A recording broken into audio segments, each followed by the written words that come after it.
Aksi nyata menyebarkan pemahaman dengan topik Merdeka Belajar.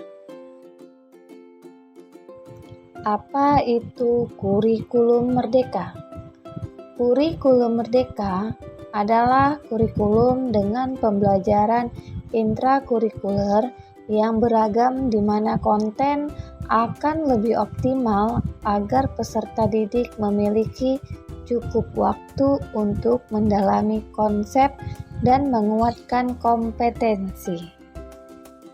Pada topik Merdeka Belajar, kita diharapkan dapat memahami 3 hal, yaitu sebagai berikut.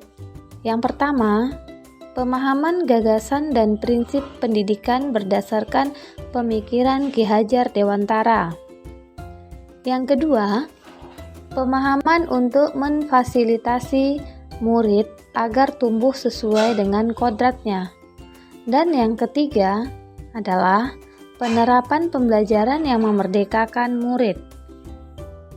Pada topik Merdeka Belajar, saya mempelajari 5 modul. Di antaranya adalah sebagai berikut. Yang pertama, mengenali dan memahami diri sebagai pendidik. Yang kedua, mendidik dan mengajar. Lalu yang ketiga, mendampingi murid dengan utuh dan menyeluruh. Keempat, mendidik dan melatih kecerdasan budi pekerti. Dan yang terakhir yaitu kelima, pendidikan yang mengantarkan keselamatan dan kebahagiaan. Untuk lebih jelasnya, dalam memahami modul tersebut akan saya bahas satu persatu. Pada modul pertama yaitu mengenal dan memahami diri sebagai pendidik. Beberapa hal yang perlu kita pahami adalah sebagai berikut. Yang pertama, mengapa memilih sebagai pendidik? Tentu kita dapat bertanya pada diri sendiri, mengapa kita memilih guru sebagai profesi? Dan jawaban tersebut tentunya kita sebagai pendidik yang mengetahuinya. Yang kedua, mengenali diri kita sebagai guru, baik dari segi kekuatan maupun kelemahan diri. Kita sebagai guru harus menggali potensi yang ada dalam diri kita dan terus berkembang untuk dapat mendampingi murid dengan baik dan maksimal. Lalu yang ketiga, guru harus terus belajar secara mandiri dan mampu mengatur diri sendiri karena guru adalah sebagai manusia merdeka. Menurut Ki Hajar Dewantara, manusia merdeka adalah manusia yang bersandar pada kekuatan dirinya sendiri dan tidak bergantung kepada orang lain. Modul selanjutnya adalah mendidik dan mengajar. Ada beberapa hal yang dapat kita pahami pada modul tersebut.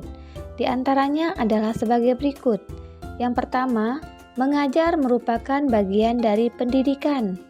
Yang kedua, pengajaran merupakan cara menyampaikan ilmu atau manfaat bagi hidup anak secara lahir dan batin. Lalu yang ketiga, mendidik adalah menuntut segala kodrat yang ada pada murid agar mereka mencapai keselamatan dan kebahagiaan yang setinggi-tingginya.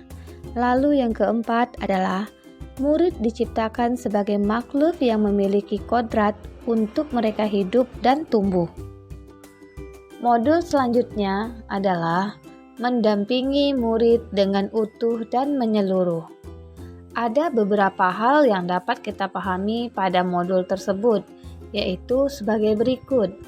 Yang pertama, pendidikan yang bergerak secara dinamis sehingga menyesuaikan keadaan yang bergerak begitu cepat. Yang kedua, setiap murid dilahirkan dengan kodrat alam yang berbeda-beda. Lalu yang ketiga, cara mendidik dan mengajar harus mengikuti perkembangan zaman, yaitu disesuaikan dengan kodrat alam dan kodrat zaman. Dan yang keempat, guru merancang pembelajaran yang berkelanjutan, terbuka, dan berdasarkan kebudayaan bangsa, yaitu asas trikon, continue, convergent, dan konsentris. Penjelasan dari asas trikon ini adalah sebagai berikut. Yang pertama adalah continue. Artinya, pengembangan yang dilakukan harus berkesinambungan, dilakukan secara terus-menerus dengan perencanaan yang baik. Lalu yang kedua adalah convergent. Artinya, pengembangan yang dilakukan dapat mengambil dari berbagai sumber dari luar. Dan yang ketiga adalah konsentris, yang artinya adalah pengembangan pendidikan yang dilakukan tetap berdasarkan kepribadian kita sendiri. Lalu kita masuk kepada modul yang keempat, yaitu mendidik dan melatih kecerdasan budi pekerti.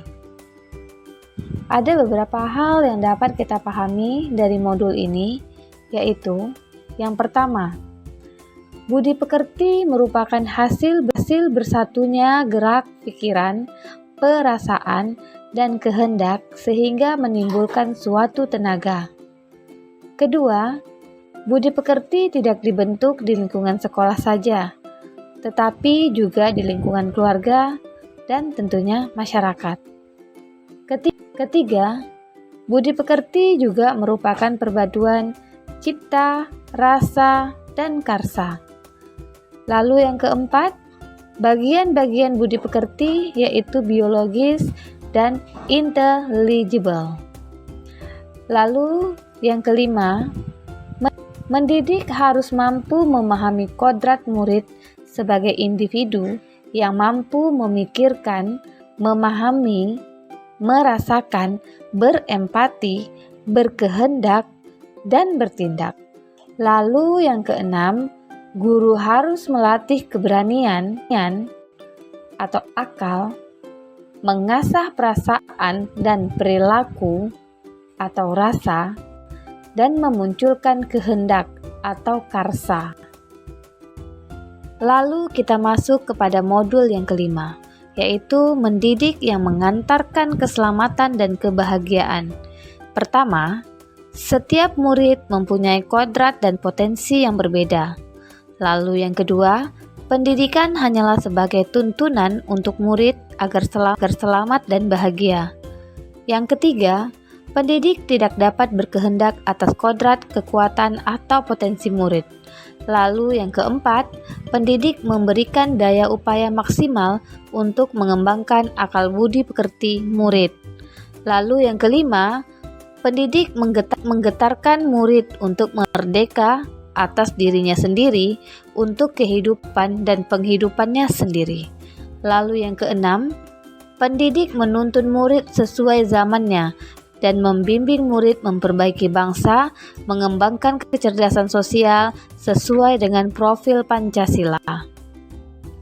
Dari kelima modul tersebut, dapat kita ambil kesimpulan, yaitu bahwa seorang pendidik dalam melakukan kegiatan pendidikan di sekolah pada kurikulum Merdeka ini dapat menerapkan gagasan dan prinsip berdasarkan pemikiran Ki Hajar Dewantara dengan memfasilitasi murid agar tumbuh sesuai dengan kodratnya dan menerapkan pembelajaran yang memerdekakan murid.